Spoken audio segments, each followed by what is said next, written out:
Hey there folks, welcome to Spectrum Pulse. We talk about music, movies, art, and culture. And today is an album I've been looking forward to covering for quite a while.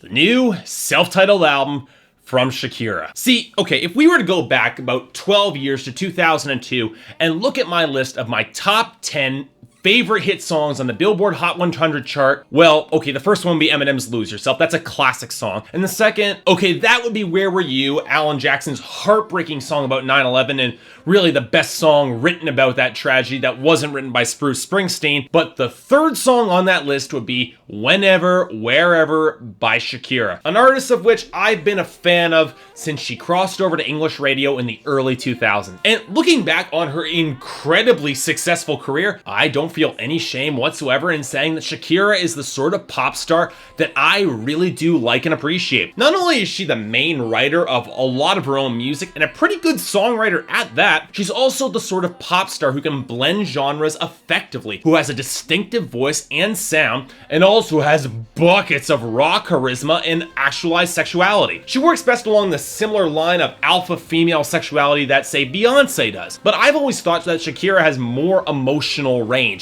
and she always seems to be having a lot more fun as a pop singer, and that does mean something for me. Plus, and I should stress this, she's weird, and I mean that as a compliment. Between the odd assortments of instrumentation that she routinely uses and her frequently bizarre lyrical choices, I'm always a little bit perplexed whenever I go into a Shakira album, because while she might cover rather conventional pop subject matter, she's gonna do it in her own way, and damn everybody else. And yet, Shakira's been quiet for a while, because since she released She-Wolf in 2009 and Sale Sol in 2010 in Spanish, she took some time off. Half to have a baby, half to work on as a coach on The Voice, and half because she changed labels to RCA Records. On the one hand, I'm really happy to see a new album from Shakira. As I said, I'm a fan. But on the other hand, there are significantly more names on the writing credits than I'd usually like to see on a Shakira album, plus some collaborators that didn't exactly leave me enthused, including Rihanna and country artist Blake Shelton of all people, who seems to make it his job to collaborate with everyone who shows up on The Voice. So,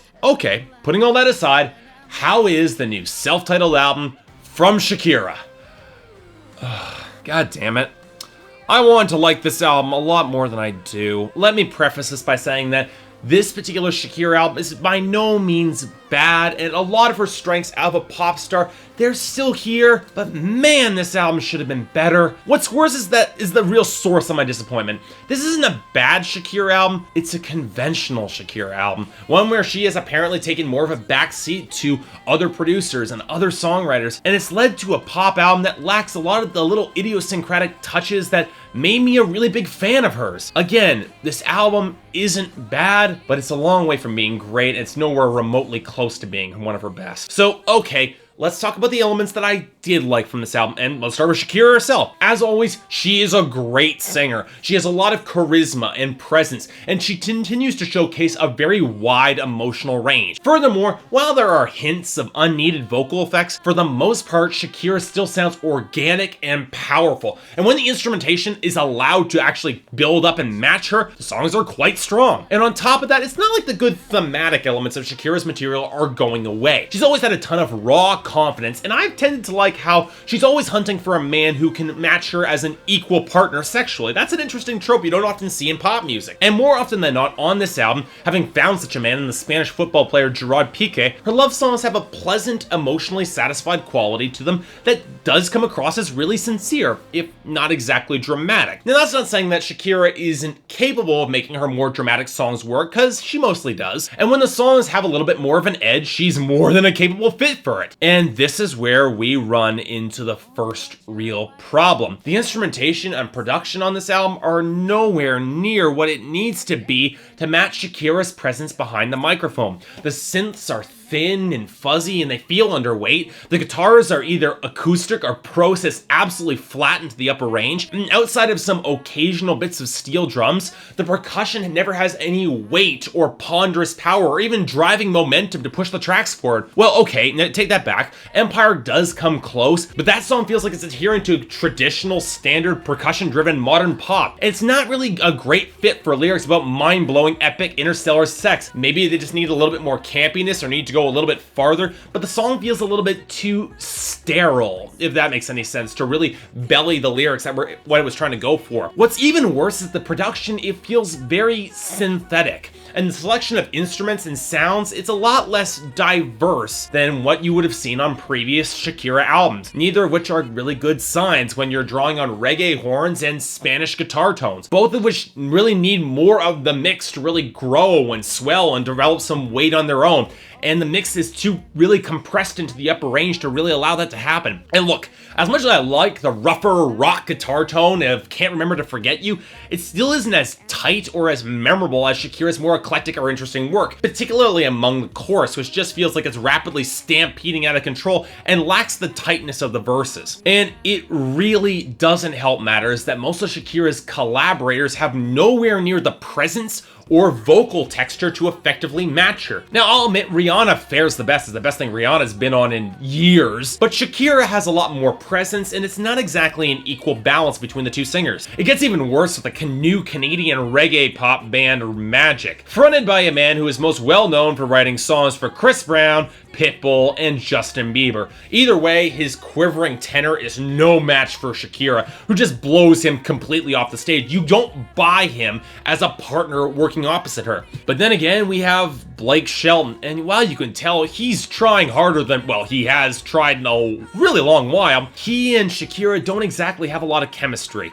and his brand of mellow pop country is just not a fit for more of Shakira's more eclectic, exotic appeal. But then again, she's a better fit for that particular brand of pop country than for Dare La La La, the Dr. Luke produced disaster of a modern dance track that only seems to confirm my suspicions that his talents for a good hook are fading fast. The synth progression in the dance break is watery and not particularly satisfying, and Shakira, while she tries her best to make the best of this thudding, overproduced clunker with cheap synths and no discernible texture to boot. But look, the song sounds like a rejected J-Lo track, and it's easily the worst on the album. But okay, maybe the lyrics can save this record. Well, here's the problem. For as much as Shakira is writing about topics that she knows well, and is delivering a fair amount of emotional nuance along the way, both in the writing and in her delivery, the songwriting is lacking. Not in the technical songwriting, that for the most part is pretty good. The poetry is acceptable here, but there's less flavor here than usual. There are fewer lyrics that contain wit or offbeat metaphors or that element of weirdness that I always used to love about Shakira's songwriting. There are a few moments here and there, I will admit that. I like that in Empire describes sex in these obscenely hyperbolic and yet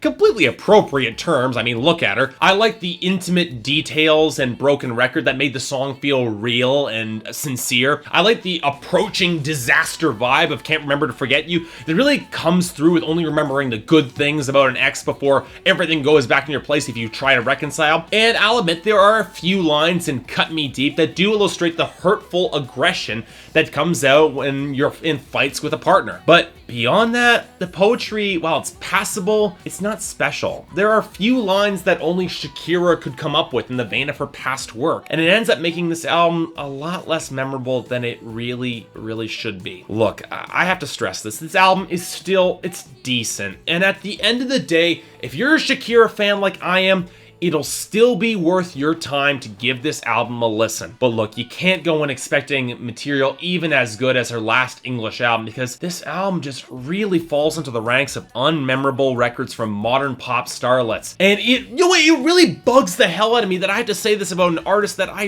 really do like, as it's really Shakira's presence on this album and the fact that she is such a good performer that saves this album from being a lot worse. But in the end, I'm sorry, it's a 6 out of 10 and a recommendation only if you're a fan. Otherwise, I recommend going back to any of her earlier English albums.